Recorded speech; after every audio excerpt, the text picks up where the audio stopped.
What if I told you that some of the worst moments of your life might not actually be permanent? Think about that. Right now, somewhere inside your brain, there are memories you wish never happened. Embarrassing moments, painful breakups, humiliations, failures, maybe something much worse. And every time those memories appear, they feel real again. Your heart reacts, your body reacts, your emotions react. Almost like you're reliving something that should already be over. But what if memory doesn't work the way you think? What if your memories aren't stored like videos? What if every single time you remember something, you're actually rewriting it? Because that's exactly what modern neuroscience discovered. And today, you're going to learn something strange, something almost unbelievable. How humans can legally weaken, reshape, and sometimes almost erase bad memories. Not with magic, not with hypnosis, not with science fiction, with your own brain. Here's something most people never realize. Your memory is a liar. Not completely, but enough to change everything. People imagine memories like files stored inside a computer.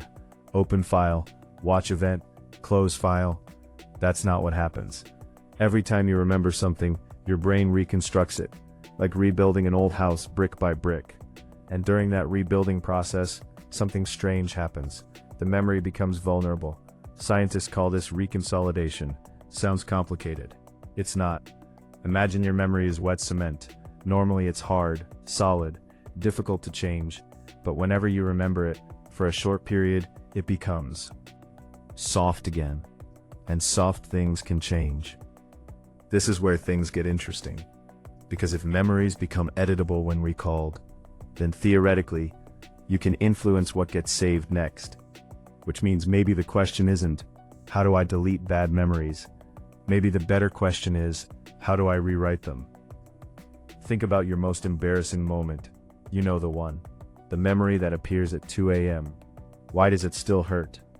Probably because every time you remember it, you replay the exact same emotional movie. Same soundtrack. Same emotions.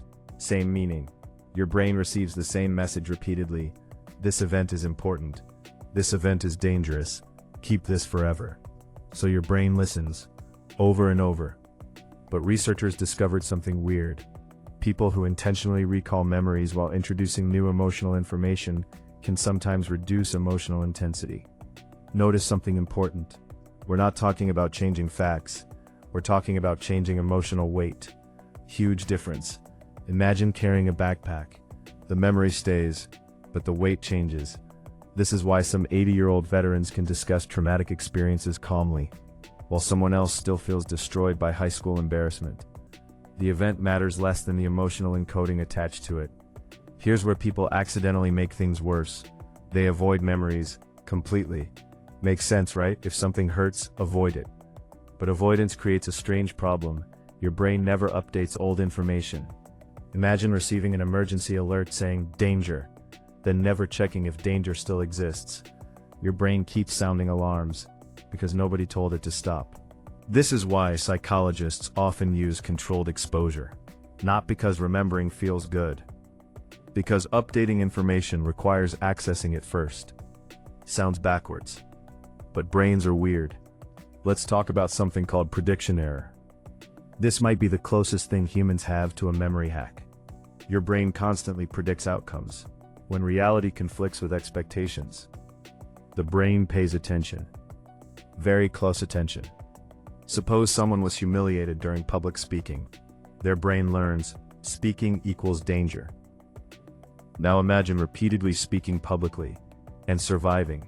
No disaster, no humiliation. Eventually something happens. The prediction fails. The brain says, wait, maybe this isn't true anymore. This is how many fears weaken. Not instantly, but gradually. Your brain updates software. Here's another strange fact.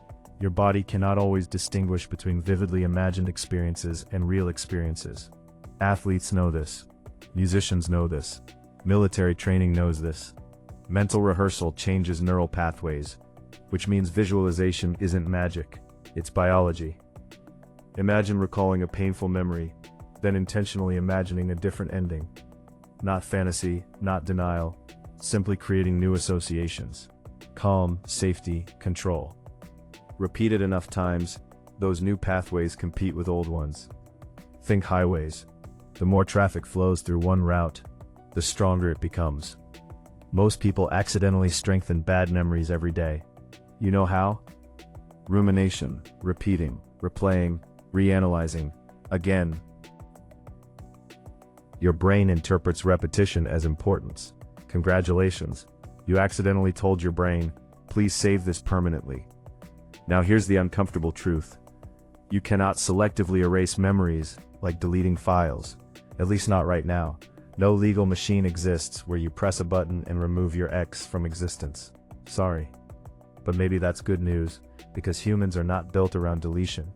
We're built around adaptation. Think about physical scars, they remain, but eventually they stop hurting when touched. Psychological scars can work similarly. The scar exists, the pain changes. Let's discuss sleep, because sleep might secretly be one of the most powerful memory editors on Earth. During sleep, your brain reorganizes information, strengthens connections, weakens others, processes emotional experiences. Ever notice problems sometimes feel smaller after sleeping? Not imagination. Your brain literally processed information differently. Chronically poor sleep, bad news, emotional memories often become stronger. Stress plus exhaustion creates terrible memory editing conditions. Which brings us to another problem, stress hormones. When you're extremely stressed, your brain prioritizes survival, not balance, not nuance, survival, meaning highly emotional memories receive extra attention. This explains why terrible moments feel burned into existence. Your brain thinks, this kept us alive, store everything. Useful during ancient survival, less useful after awkward social interactions. Here's something fascinating. Many people who believe they have excellent memories actually have excellent emotional memories. Big difference. Emotion acts like glue. Remove some emotional intensity. Often become quieter. Not gone, quieter. And sometimes quieter is enough. Let's make this practical. Suppose a memory keeps returning. What can you do? First, stop treating its appearance like failure. Random memories appearing means you have a functioning brain. Second, observe what meaning you're attaching. What story follows the memory? I failed, I'm stupid, I'm weak.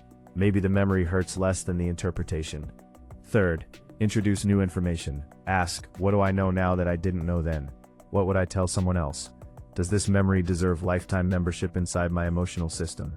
Fourth, build competing experiences.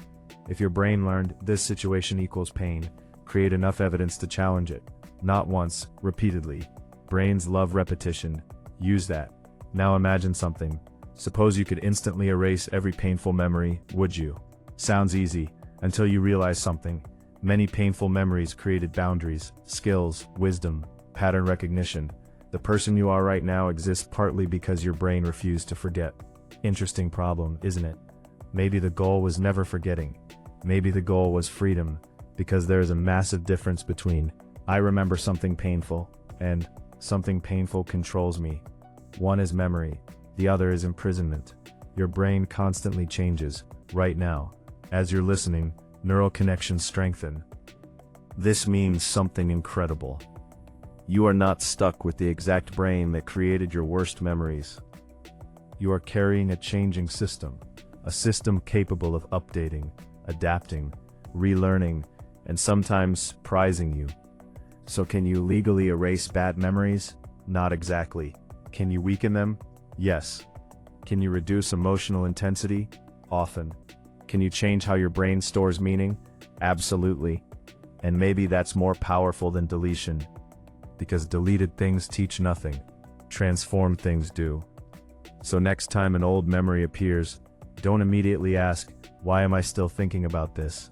Maybe ask, what is my brain trying to update? Because maybe, just maybe, the memory isn't returning to hurt you. Maybe it's returning because your brain is finally ready to rewrite it.